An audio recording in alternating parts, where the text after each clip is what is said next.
Well, it's another fine morning. It's a little bit misty, the road's a bit damp. We're blasting down Hwy One. Never know what we're going to find. Looking for something interesting to photograph. We're headed San Francisco way. We're on the way to Big Sur, but we're certainly on the lookout for any photo ops on the way. We haven't seen a lot of the coastline yet, but we're hoping to see some things along a sandy beach up ahead. And what do we find? Some people riding horses on the beach. Apparently this is a big thing here. I saw lots of horse trailers and people riding their horses on the beach. It's in the mist and right along the sand with the waves in the background. I thought it was very interesting. I was trying to get the best possible composition that I could come up with a long lens. I think this pretty well does it. It's a 200mm lens, polarizing filter. That's what it looks like, just sort of basic without playing around with the zoom and whatnot. But I think I pulled together an excellent shot with the materials that I had on hand. Wow. Now we're going to pull up here. We're looking for a place to camp for the evening. There's a nice sandy beach here. There's the fella that I met, Russell. Russell's Mussels. He shared some of his seaside lunch with me. He was like foraging for mussels and crab's legs along the beach. What a wavy day. It was pretty cold there overnight. And we camped out on the beach. I had the Mr. Buddy heater on.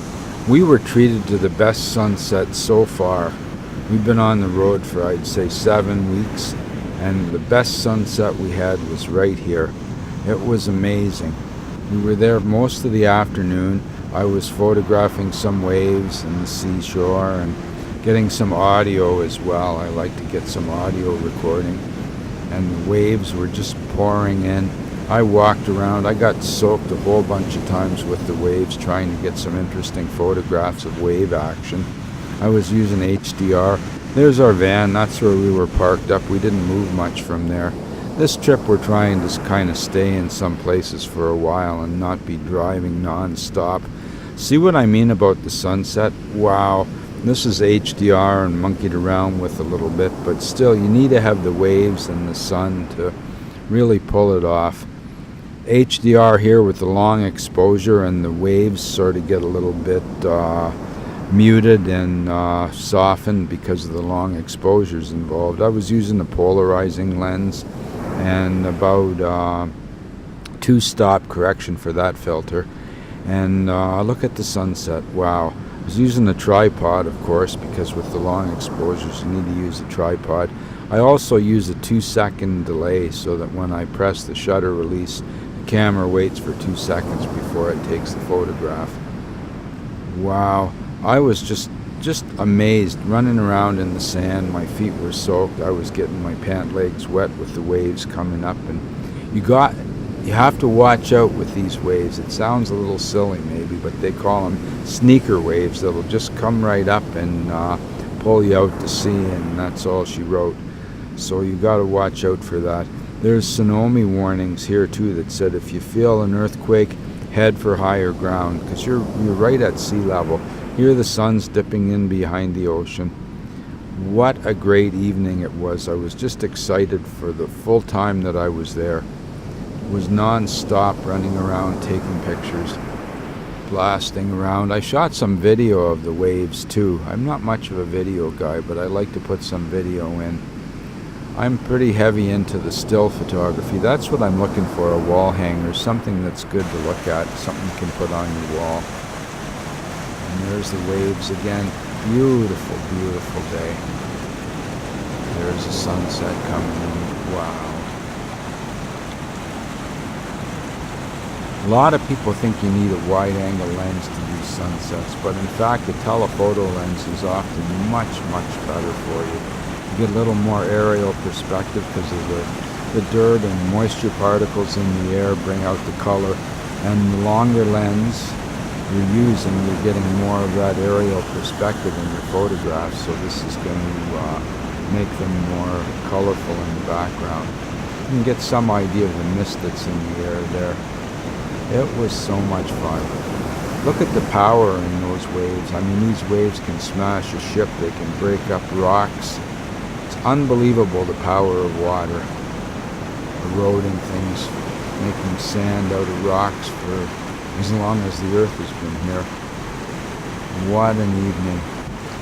So privileged to see that.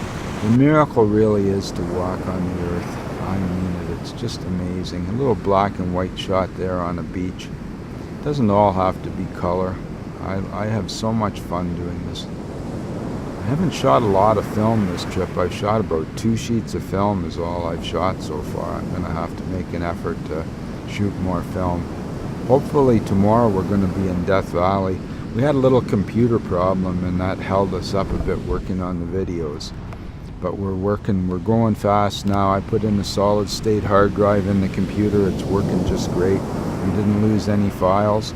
Got our files a little bit mixed up, but we're all good. Everything's getting sorted out. Look at this. Look at those weeds.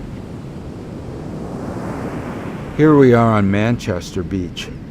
Big rocks. We hiked down here. There was a rest stop and we hiked down to the lighthouse.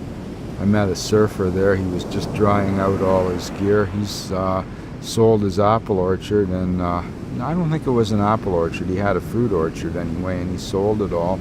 And now he's just traveling around surfing. The Manchester Lighthouse was amazing. There were some trees like this all around, and there was some talk about land-based beavers that are not true beavers, but they're native to this area. I didn't get to see any of them. I certainly would have liked to. I had never heard of such a thing. Here's a black and white on the beach. Wow. Everywhere I look, there's something to take a picture of here. I mean, a seagull flying by. Lucky shot, I guess. There's the Manchester Lighthouse with a lot of waves. This was the first vantage point that we had of it. Then I walked closer to get the waves in the foreground like that. Mary and Bella stayed behind so that I wouldn't get lost on my way back. And Bella was all worried when I was coming back. She was standing there staring. Beautiful waves. Look at the froth coming up. That's what a long exposure will do for you. This is another view of the lighthouse. And there's my friend the raven. Bella and this raven had a real staring contest. Bella with her one eye glaring at the raven, and the raven was looking at her. Just the very same. Beautiful beaches. Big rocks. Wow, look at the power in the waves there. I'm having so much fun on this trip. It's the best trip we've had, I think. It's just tremendous. We're headed for Big Sur. I hope you're going to come back and watch our Big Sur video. Now, I've already seen all the video that's going to go into that. Like I said, we're held up with production here a little bit. But the video and the photographs are tremendous. It's a great drive on Hwy One, right on the edge of the earth. Let me tell you, it's like, wow. If you drive off that road, you're going to think you fell off the edge of the earth because you'll be in the ocean in lots of places. There was an interesting thing on Hwy One by Big Sur where you actually drive through like a tunnel kind of thing that was built there to stop rocks from coming down and hitting cars. It's unbelievable. There's a black and white shot from Big Sur. Just a little taste of what's to come. That was the very first sunset that I saw just outside Big Sur. I was amazed. Wonderful trees. There's our van parked up on the beach. Bella's Vistas. Please like and subscribe.